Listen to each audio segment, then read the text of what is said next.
a bigger surprise was what United did in Bilbao against Athletic Club last night. Yeah, that was a big surprise because, as you know, covering La Liga, Athletic Club are the fourth best team in Spain, and at one point we're pushing to be even higher. Very good manager in Ernesto Valverde, some really good players, best defensive record in Spain. So United's 3 goals were excellent, albeit, you know, there was down to 10 men after 37 minutes when Vivian got sent off. But yeah, that was a big surprise when you look at the tail of the tape of the 2 teams this season. United have been appalling, basically, in the league, and much better in the Europa League. So that was a big performance from them. A big surprise, great atmosphere in Bilbao. Fans were frustrated with the referee, it seemed. But I think, in terms of United's performance, definitely the best of the season, maybe asterisks by the sending off. But, great performances from Bruno Fernandes again. Casemiro was excellent. Højlund's work rate, all that sort of stuff. And kept a clean sheet, which is important. But we have seen this United side sort of crumble before at home at Old Trafford. So I know everybody's talking about this All England final at the moment, but I do think both games, as crazy as this seems, are still in the balance for me. Yeah, it would be a catastrophic exit for United if somehow Athletic Club were to turn this around. But don't forget, Matt, Leon scored 4 at Old Trafford. I was just about to say that. Leon scored 4, but Manchester United scored 5. So yeah. Before we got on to Casemiro, because I want to talk about not so much his improvement, because there's been a huge improvement, but what they've done differently with him.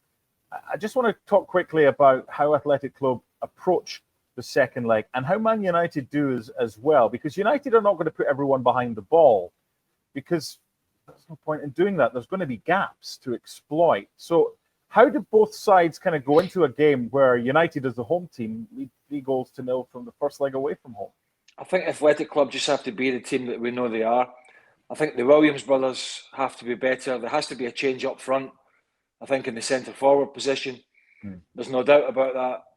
And they've just got to attack United's frailties, which are when the crowd turns on United at home and they get frustrated. We've seen this side buckle. Now, from a United perspective, it's about playing not a defensive game, but a smart game.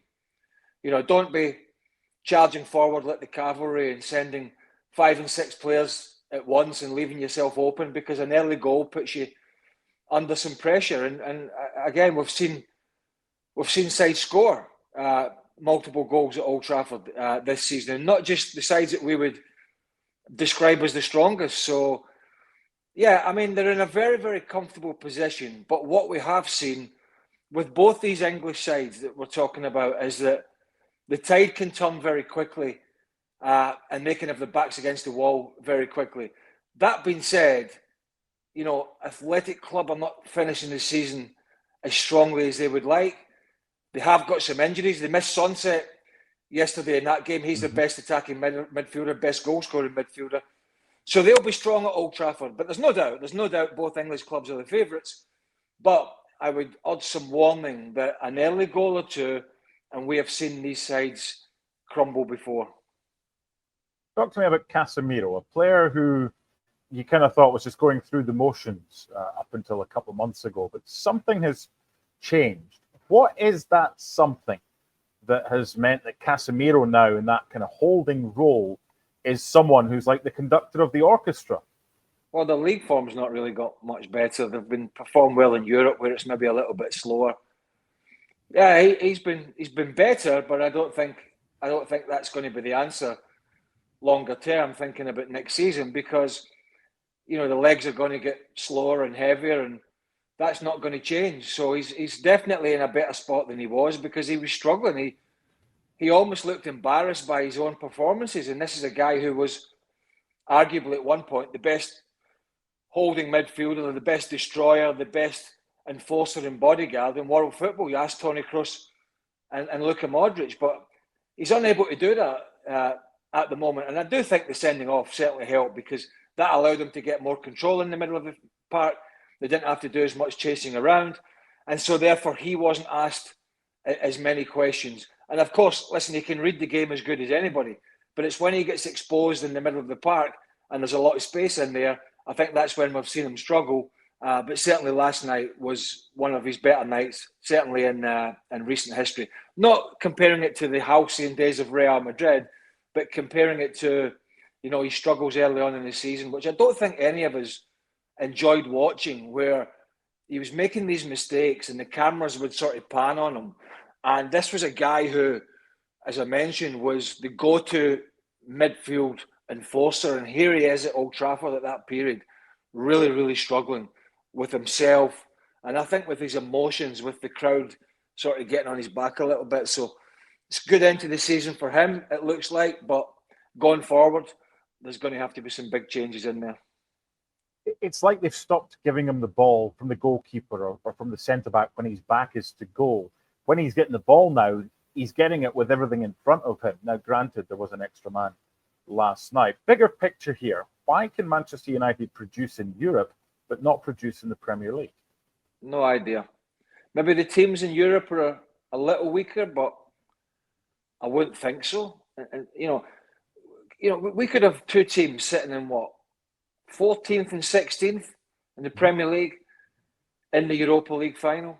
What does that say about some of the others in this Europa League if that is the case? So somehow they've been able to raise their game. The consistency in the Premier League has just not been there. The quality in the Premier League has just not been there. So it is a head scratcher. And I think if United do go on and win this competition, I don't think that should paper over any cracks and say, hey, maybe this squad of players is actually not as bad as we thought. I don't think that's the case. I think the Premier League 38-game season really gives you the indicator of where you are as a squad and where you are as a team. The cup competition is a bonus where you can raise your games. We've seen it in the FA Cup. We've seen it in the Carabao Cup. We've seen it in other competitions. These are great external games where you can enjoy yourself away from the rigours of your domestic sort of, rigours in the Premier League. But, winning for example, if Tottenham win and we'll get to Tottenham, I know, but if Tottenham win the Europa League, is Ange Postecoglou's job safe? I'm not sure it is. And so you have to be careful judging how your team is progressing within a run in a certain cup competition. I'm actually glad you didn't have an answer to that question that I asked, because I don't even know if Manchester United fans they don't have an answer. And I don't know if there is one, because I'm just looking at the previous form in the Premier League. They required a Højlund very late stoppage time goal to get a point at Bournemouth. They lost at home to Wolves. They got thumped 4-1 at Newcastle. They drew 0-0 against Manchester City, which was much of a game, and they lost 1-0 at Forest. So, yes, they've got more than 1 foot into the final. They're 3-0 up from the away leg. Brilliant result. It really was. Still got job to do in the second leg. You just wonder how important the late goal by Holtness from Bodø Glimt was. It's 3-1 Spurs before the two teams head back for the second leg in the Arctic Circle in Norway. Spurs do enough last night to make the second leg more comfortable than it might have been? You're right. That goal was a killer for them. I worry about Spurs. I worry about how open they'll leave themselves. I would be concerned about them going cavalry charging forward, which we've seen so many times this season. They've left themselves so open. So I would be more concerned about Spurs than I would be about Man United. I think Man United at times have at least shown they can shut up shop. Not very often, but at least times. Spurs did a decent job of that in Frankfurt, to be fair. But for the most part, they've not been able to do it. Good result, don't get me wrong. 3-1, good result. But when you go back in that dressing room, you think, geez, I've lost that. 3-0, give away that late goal. That just changes their narrative a little bit, changes their mindset a little bit.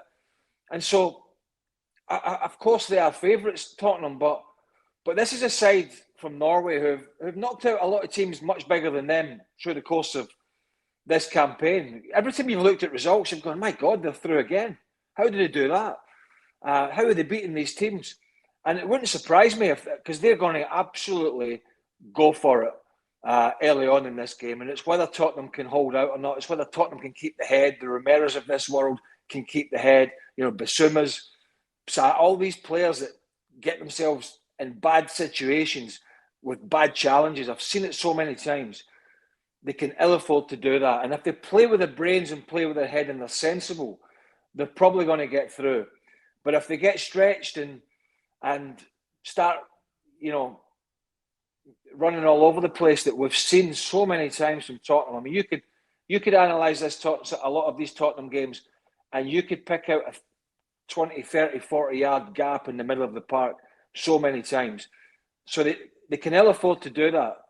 But they've manoeuvred themselves into a pretty good position.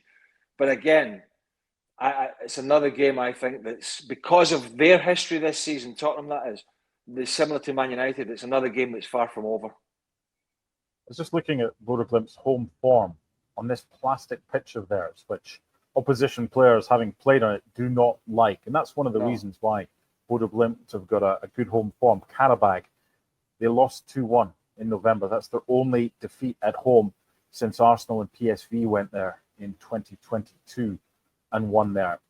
As someone who played on plastic pitches, I know it's kind of come on a little bit since your playing days. How big an advantage could that be for Bodø Glimt to play on plastic in the second leg at home?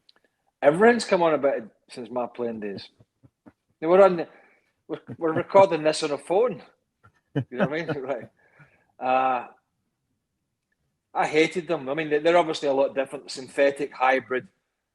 I've not been on one to know how it feels and how the ball reacts, because that's the most important thing, is how the ball reacts to bounces, when you're running with it, when you're passing it. So I don't know. I don't have the answer. The old plastic pitches at QPR in Luton Town back in the day, for those that want to look it up, were absolutely bloody horrible. And if you made a tackle on one of those pitches, you were getting about 6 inches of skin coming off your leg. It was a trial then, and now we're seeing it more and more, particularly in places like Norway because of the conditions. But that is going to make it the unknown, I suppose. And I would imagine Tottenham are going to get there as early as they can and train on this pitch to get a feel for it. And that's obviously the most prudent thing to do. But at the end of the day, it doesn't matter how green the grass is or not. You're going to have to defend well. Tottenham are going to have to defend well to get into this final. They're capable of doing it, but they're also capable of showing the other side. Where does 16th in the Premier League for Spurs, which is way below what they expected, but a Champions League spot next season if they win the Europa League, leave Ange Postecoglou's future as Spurs manager? That's the $1 million question, because you think, I win the Europa League, I get Tottenham back into the Champions League, my job's safe. But is it when you finish potentially 16th in the Premier League as we speak now? That's just not good enough. And then you look at the criticism we've given other managers over the course of the last 18 months. Erik ten Hag won a Carabao Cup and an FA Cup. And we were sitting saying, well, that's fine, but have you seen the league form? Have you seen where they're finished in the table? And is there any progression? And the answer was no. Even though they beat Newcastle and then Man City in the cup competitions, their biggest rivals, they beat them at Wembley. But even then, the question was, right, they have to cut him loose in the summer. They need to move forward. So, and we've seen, 2013, Roberto Martinez wins the FA Cup with Wigan Athletic, beats Man City. They get relegated because their league form was not good enough. So here's the big question. If Spurs somehow were to win the Europa League and get in the Champions League, that has a financial windfall. That means you will be looking to bring in players for that competition and strengthen this Tottenham team. There is no doubt about that. And the gravitas that goes with being in the Champions League. The big question for Daniel Levy, and I think for the Spurs fans, and I think the Spurs fans already have this answer, if you follow them on social media and if you listen to them at the stadium, I think most of them think that he is shown that he's out his depth in the Premier League with their performances. So the question is, do you continue with him, knowing that you've watched these horrendous struggles this year and some of the performances have been really bad, or do you put your trust in him to go forward? That's a really difficult. If they were finishing 7th or 8th, around that position, it would have been a much easier question to answer. But when you're finishing basically just above the relegation zone, because there's 3 absolutely crap teams down there that can barely get a win, is the cup enough for you to convince ownership that you're the guy to take them forward? I'm not sure. I'm not sure that he is, if I'm being honest. And I think if you ask a lot of Spurs fans, they would say, and I know some of them personally, they would say, do you know what? Winning a cup is great. And we love this, and I would never want to change it. But we cannot have this scenario again with this league form. And we think it's time for a change. That's kind of how I've got the feeling. Listening and watching Spurs fans talking about Postecoglou, is that they like the guy, they've enjoyed some of the football, but they don't think he gets it with the Premier League. And unfortunately, I think the league table for him is not lying. I wonder if it's a be careful what you wish for, because West Ham got rid of David Moyes after he won the Conference League. And I know it was only the Conference League, and they made a shocker of an appointment in getting in Lopetegui. So, yeah, he might go. I just don't know what the optics of that look like if someone gets into the Champions League. But David Moyes had them in the top 6 at one point, close to the top 4. David Moyes won the Europa Conference.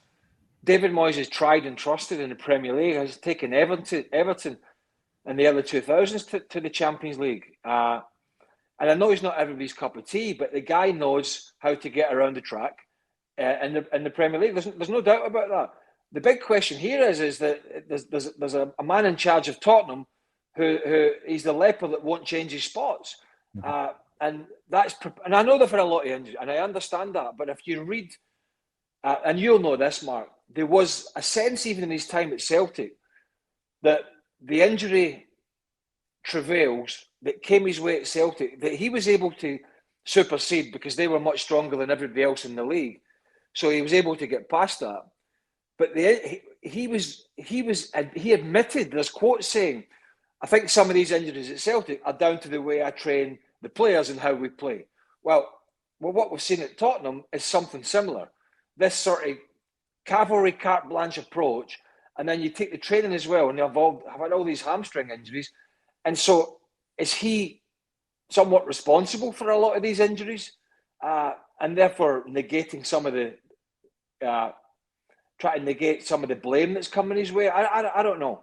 It's a difficult one because a lot of people out there think that the way they play and the way they ask their fullbacks to play and their centre-halves to play, being left sort of 2-on-2, is perpetuating some of these problems that they've had in terms of their key players.